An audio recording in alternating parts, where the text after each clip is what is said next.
Assalamualaikum warahmatullahi wabarakatuh. Bertemu lagi dengan saya Ratna Sari Susanti, Widya Iswara BPSDM Pemprov DKI Jakarta. Salam sejahtera buat Bapak Ibu sekalian, para pengelola barang milik daerah, sahabat BPSDM, dan Bapak Ibu sekalian pecinta akuntansi sektor publik. Kali ini pada bagian ketiga daripada video akuntansi aset tetap, saya akan memberikan salah satu contoh.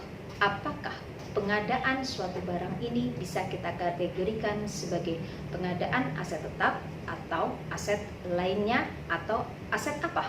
Misalnya persediaankah atau barang ekstra kontable-kah? Sebagai berikut.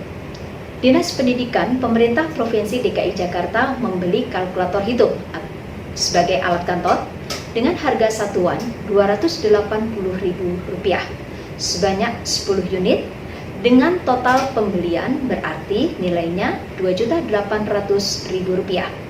Pembelian kalkulator tersebut apakah dapat masuk kategori sebagai belanja modal atau penambah aset tetap atau sebagai belanja barang?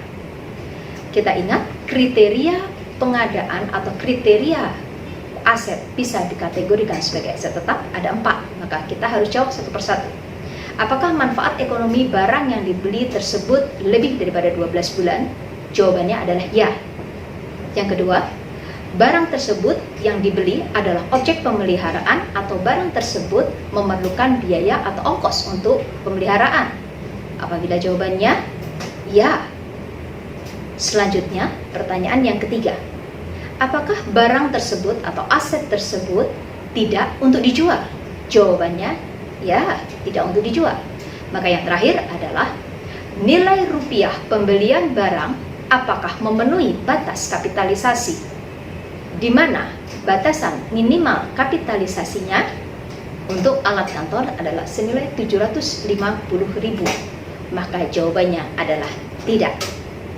Kriteria aset tetap harus memenuhi 4 unsur, tapi karena ada satu unsur yang terlewati, maka barang tersebut tidak dapat dikategorikan sebagai belanja modal atau menambah nilai aset, melainkan cukup dicatat dalam daftar inventarisasi barang ekstra kontable, di mana belanja barangnya akan dicatat pada laporan realisasi anggaran dan beban barangnya akan dicatat di dalam laporan operasional.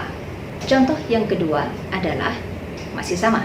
Dinas Pendidikan Pemerintah Provinsi DKI Jakarta membeli mobil perpustakaan keliling dengan harga satuan adalah Rp160 juta sebanyak 2 unit dengan total pembelian senilai Rp320 juta. Apakah pembelian mobil tersebut masuk ke dalam kategori belanja modal atau belanja barang? Maka tetap dipertanyakan dengan 4 kriteria tadi. Bagaimana manfaat ekonomi barang tersebut? Apakah bisa dipakai selama lebih daripada 12 bulan? Jawabannya adalah ya. Yang kedua, apakah barang yang dibeli merupakan objek pemeliharaan atau barang tersebut memerlukan biaya atau ongkos untuk pemeliharaan? Jawabannya adalah ya. Pertanyaan yang ketiga adalah, apakah barang tersebut diperoleh untuk tidak dijual? Jawabannya ya. Selanjutnya, pertanyaan yang terakhir, apakah nilai rupiah pembelian barang tersebut di atas batas minimal kapitalisasi, di mana untuk batas minimal kapitalisasi senilai Rp1.750.000? Maka tetap jawabannya adalah ya. Oleh karena itu, pengadaan barang tersebut bisa dikategorikan sebagai belanja modal dan menambah nilai aset. Demikianlah Bapak Ibu, 2 contoh yang bisa saya berikan. Sampai bertemu pada video berikutnya tentang penyajian dan pengungkapan aset tetap di dalam catatan atas laporan keuangan. Terima kasih. Wabillahi taufiq wal hidayah. Wassalamualaikum warahmatullahi wabarakatuh.